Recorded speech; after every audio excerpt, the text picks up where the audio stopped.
অজ্ঞতা গাবলু মামাকে নিতেই হলো টুকরোটা, আর মুখে দিয়েই দাদা গো গেলুম বলে গাবলু মামা চেয়ার শুদ্ধ উল্টে পড়ে গেল। কষে একটা দাঁত নড়ছিল, সেটাও খসে গেল সঙ্গে সঙ্গেই।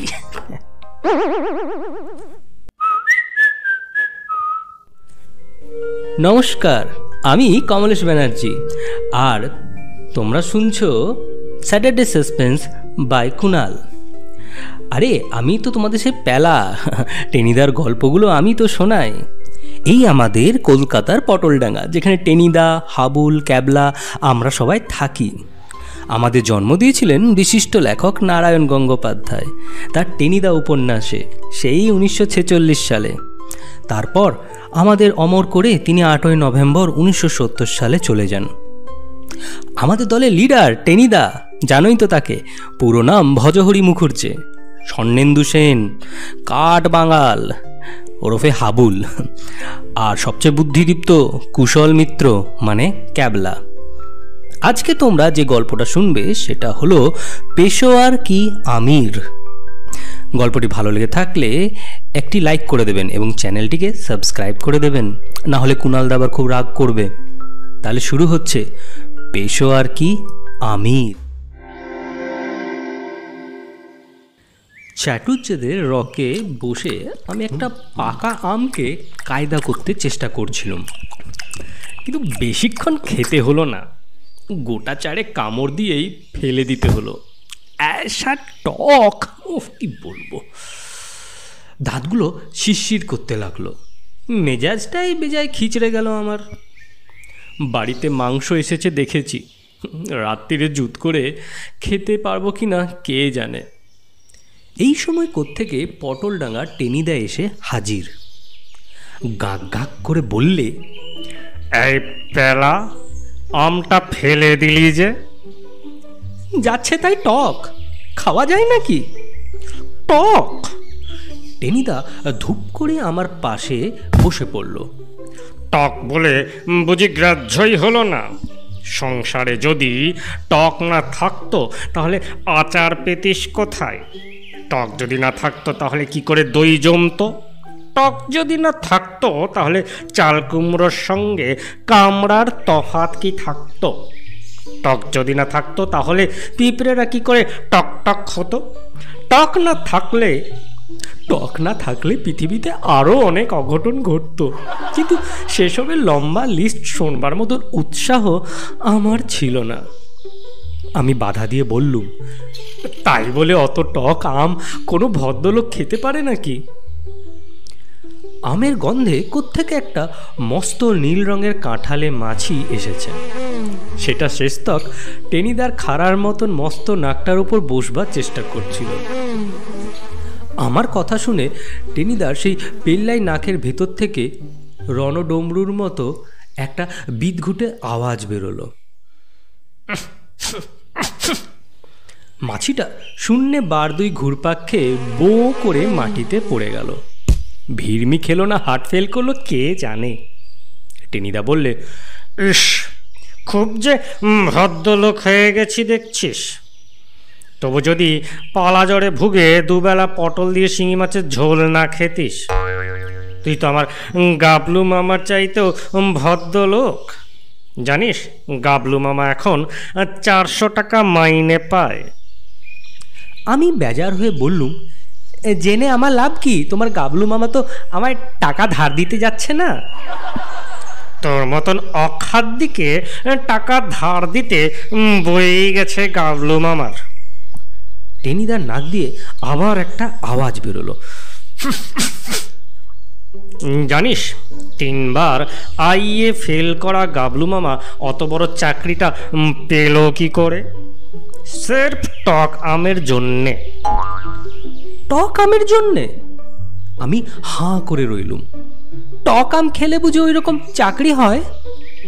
খেলে নয় রে গাধা, খাওয়ালে। তবে তাক বুঝে খাওয়াতে জানা চাই।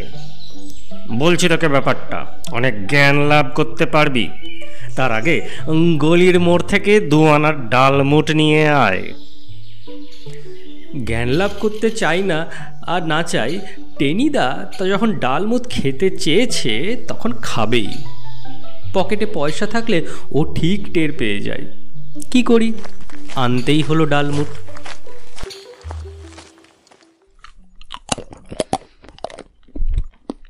তুই পেট রোগা, এসব তোর খেতে নেই বলে হ্যাঁচকা টানে টেনিদার ঠোঙাটা কেড়ে নিলে। আমি ফ্যাল ফ্যাল করে তাকিয়ে রইলুম। খেতে যখন দেবে না তখন বেশ করে নজরই দিয়ে দিই, পরে টের পাবে।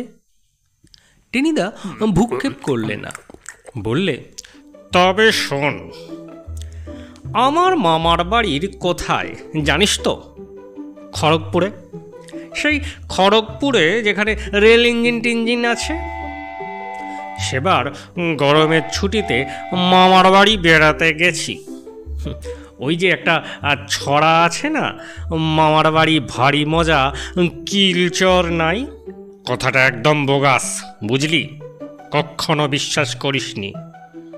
অবশ্য মামা বাড়িতে ভালো লোক একেবারে নেই তা নয়। দিদিমা, দাদু এরা বেশ খাসা লোক। বড় মামিরাও মন্দ নয়, কিন্তু ওই গাবলু মামাটামা বুঝলি, ওরা ভীষণ ডেঞ্জারাস হয়। বললে বিশ্বাস করবি নে, 7 দিনের মধ্যে গাবলু মামা 2 বার আমার কান টেনে দিলে। এমন কিছুই করিনি, কেবল একদিন ওর ঘড়িটা একটু চাবি দিয়েছিল, তাতে নাকি স্প্রিংটাই কেটে গিয়েছিল। আর একদিন ওর সাদা নাগরাটা কালো কালি দিয়ে একটু পালিশ করে দিয়েছিল। আর নেটে মশারিতে কাঁচি দিয়ে একটা গ্র্যান্ড জানলা বানিয়ে দিয়েছিল। এর জন্যে 2 দিন আমার কান ধরে পাক দিয়ে দিলে।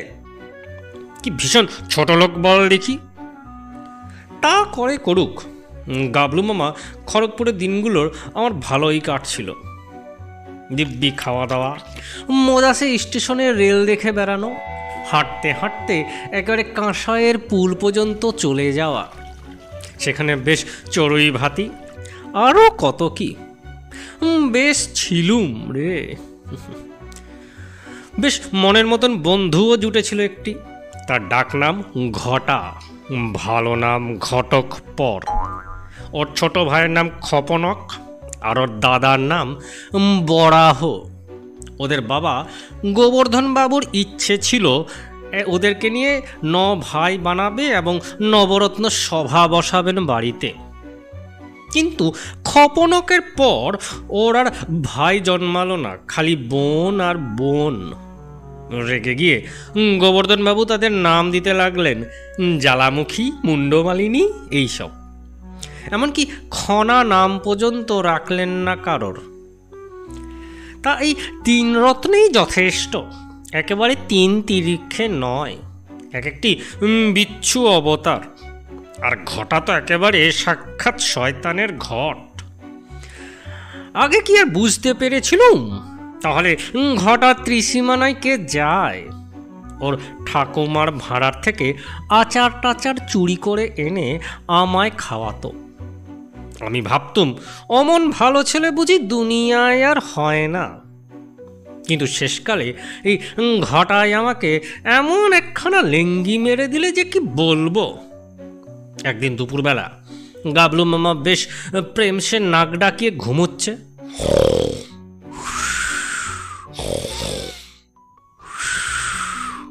আর আমি দরজার ফাঁক দিয়ে উঁকি ঝুঁকি মারছি, একটা ছিপ ছাপব।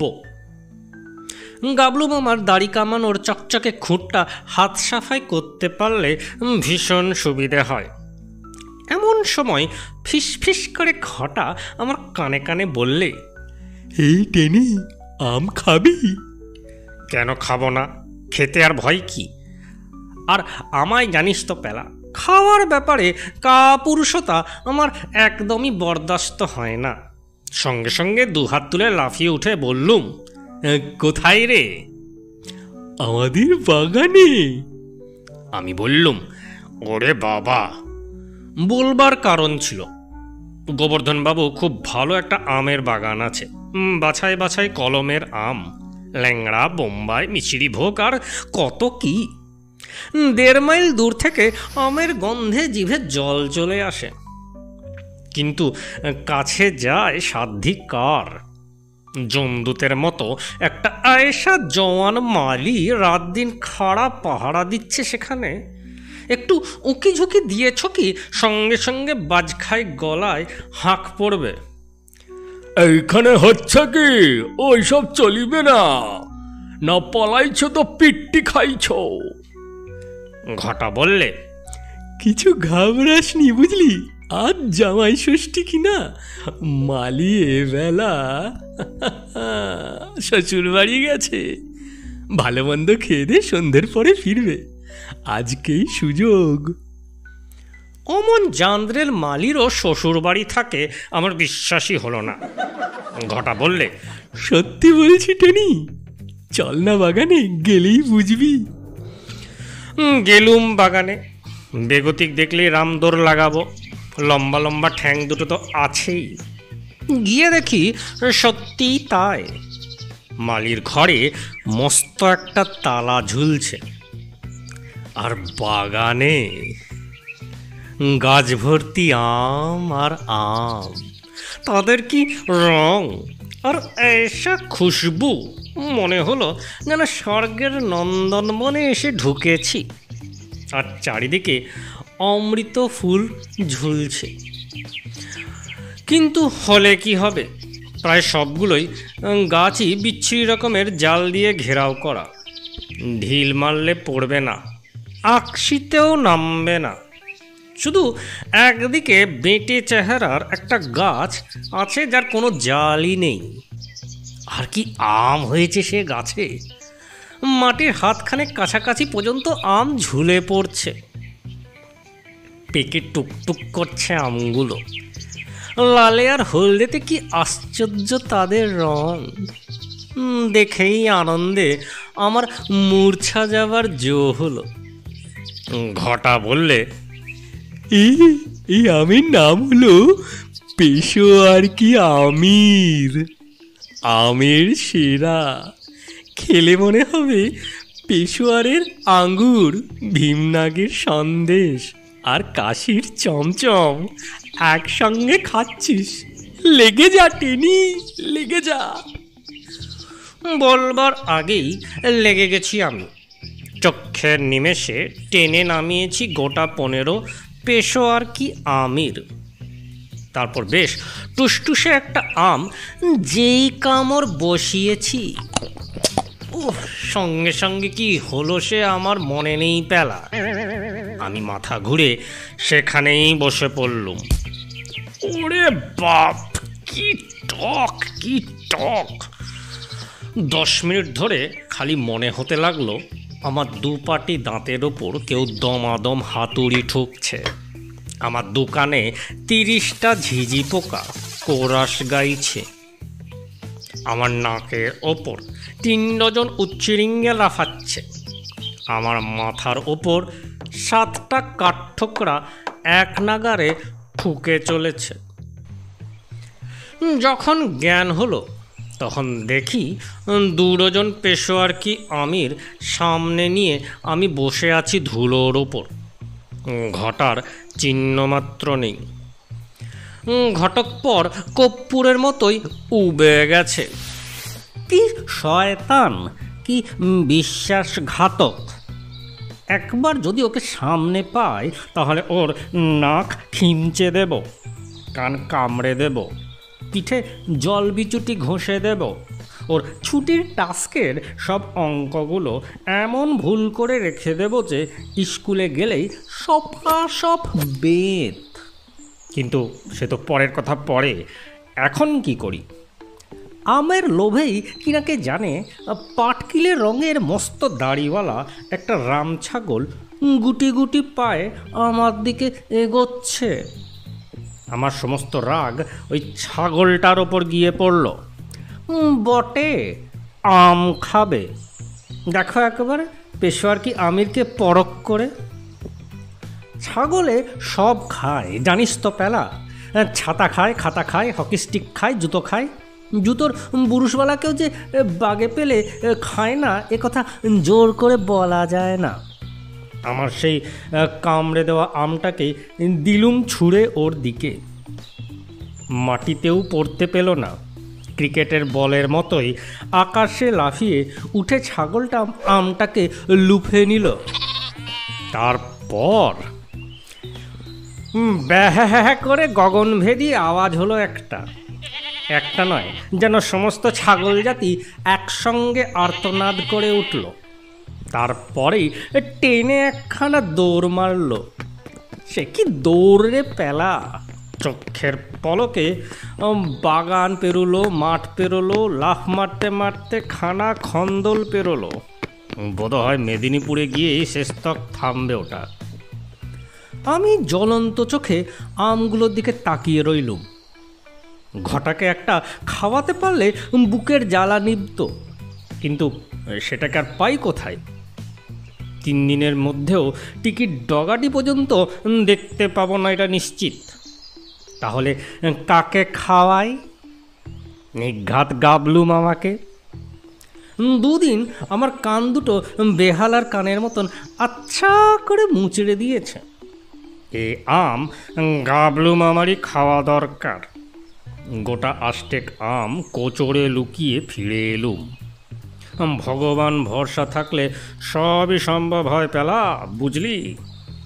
বাড়ি ফিরে দেখি ভীষণ হইচই।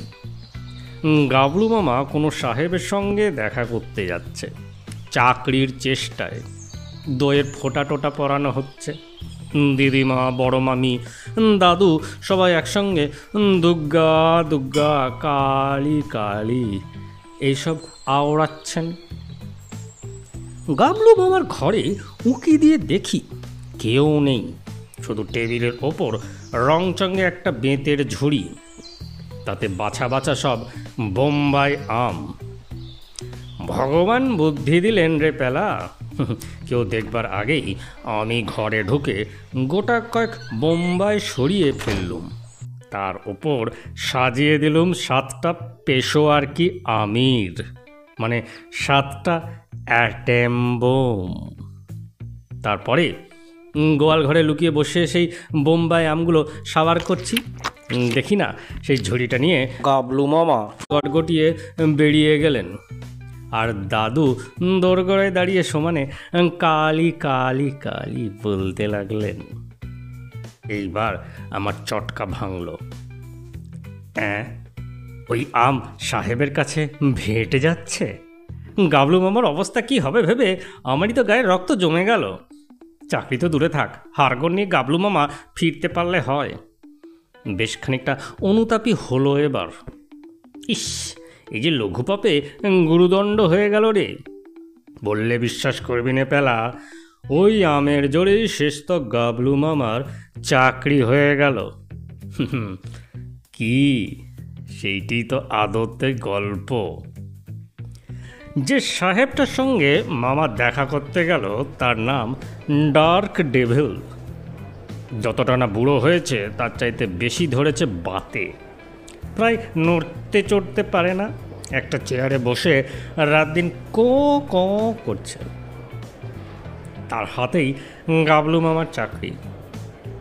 আমের ঝুড়ি নিয়ে গিয়ে গাবলু মামা সাহেবকে সেলাম দিল। তারপর নাকটা কুচকে মুখটাকে হালুয়া মতো করে বললে, my gardens mango sir, very good sir for your eating sir. একদম চালিয়াতি, বুঝলি পেলা।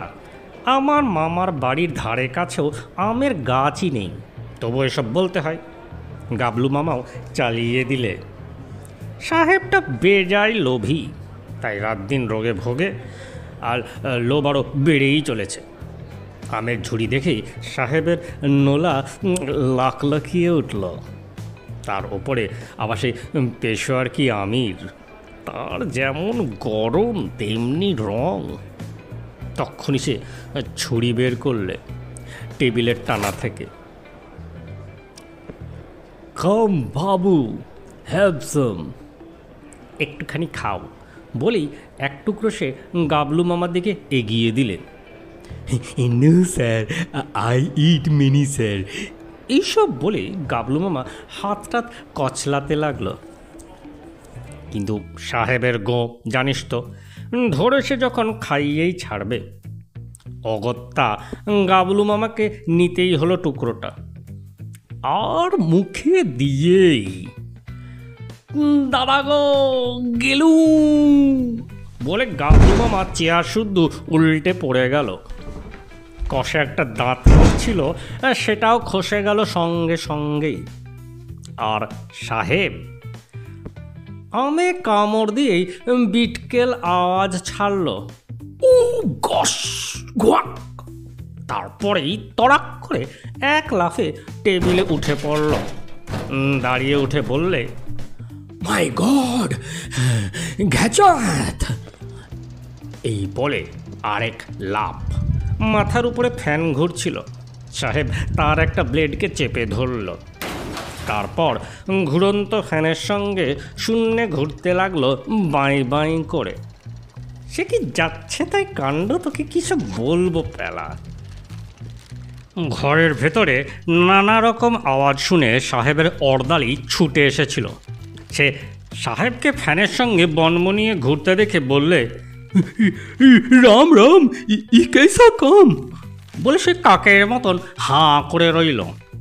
আর সেই সময় ঘুরন্ত আর উড়ন্ত সাহেবের হাত থেকে পেশোয়ার কি আমির টুপ করে খসে পড়ল। আর পড়বি তো পর একেবারে অর্দালির হাঁ করা মুখেই। ওই দেশওয়ালি ভাই চিৎকার করে উঠল আর পাই পাই করে একেবারে স্টেশনে প্ল্যাটফর্মের দিকে দৌড় মারল।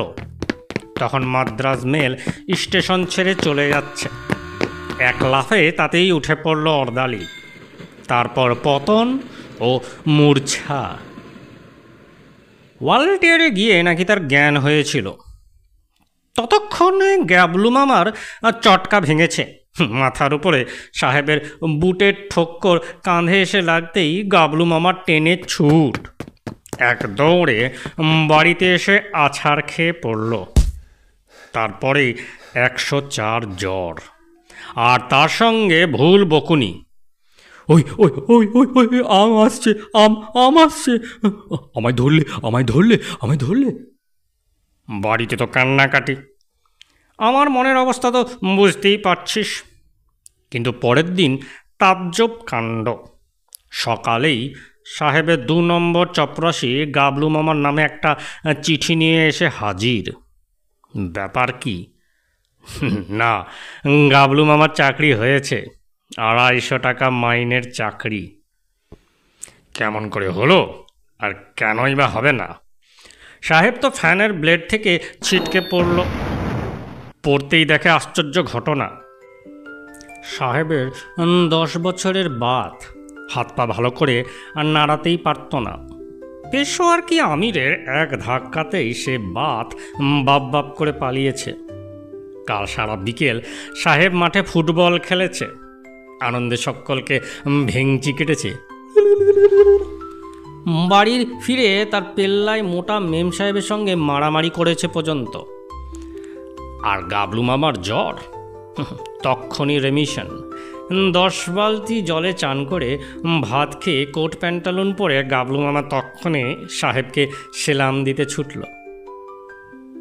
বুঝলি পেলা, তাই বলছিলাম টক আমাকে অছেদ্দা করতে নেই। জুত মতন কাউকে খাইয়ে দিতে পারলে বরাত খুলে যায়। ডালমুটে ঠোঙাটা শেষ করে টেনিদা থামল। আহা, এমন বাতের ওষুধ! আমি বললুম, সেই আম গাছটা? দীর্ঘশ্বাস ফেলে টেনিদা বললে, ওসব ভগবানের দান রে, বেশি দিন কি সংসারে থাকে? পরদিনই কালবৈশাখী ঝড়ে গাছটা ভেঙে পড়ে গিয়েছিল। এখানেই সমাপ্ত নারায়ণ গঙ্গোপাধ্যায় রচিত টেনিদা সমগ্র থেকে পেশোয়ার কি আমির।